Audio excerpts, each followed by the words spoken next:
쓸모아. 미중 무역 전쟁으로 세계 경제 침체 우려가 커지고 있습니다. 트럼프는 중국뿐만 아니라 EU에도 새로운 관세 폭탄을 계획하고 있습니다. 미중 무역 전쟁의 여파는 제조업 기반의 독일에게도 악영향을 주고 있습니다.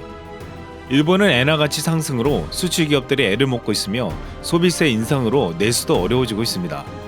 니혼 게이자이 신문은 한국과 거래하던 일본 반도체 소재 기업들이 애를 먹고 있다면서 일본 정부의 수출 규제가 일본 경제에 악영향을 주고 있다고 말했습니다. 말 그대로 일본은 10월 위기설에 직면하고 있는 것입니다. 전 세계 경제가 흔들리며 경기 침체 우려가 커지는 가운데 최근 덴마크 삭소뱅크에서 의미 있는 분석 결과가 나왔습니다. 경기 침체에 가장 잘 준비된 나라가 한국이라는 것입니다.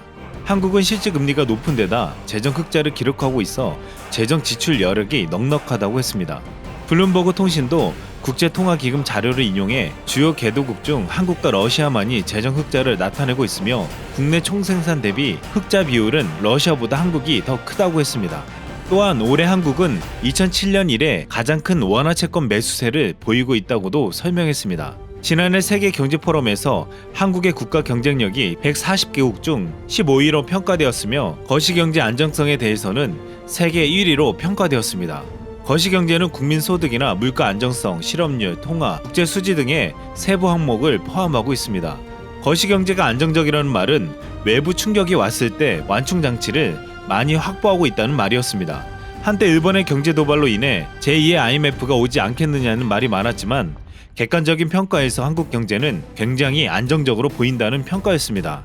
우리나라의 외환 보유액 규모는 4,030억 달러로 지난 6월 기준 세계 9위 수준을 유지했습니다.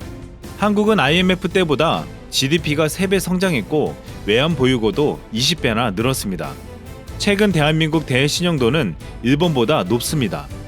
반면 한국에 대한 수출 규제를 단행했던 일본의 경제 상태는 위기를 맞고 있습니다.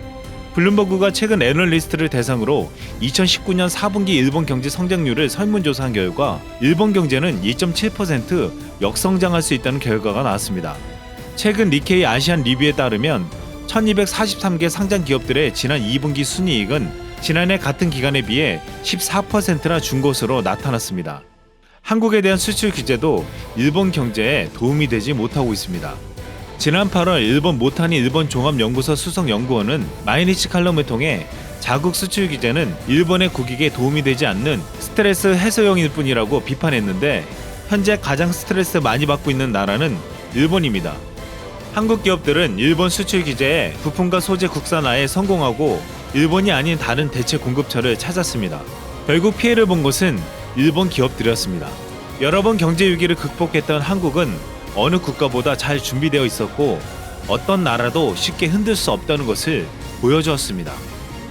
이상 쓸멍이었습니다.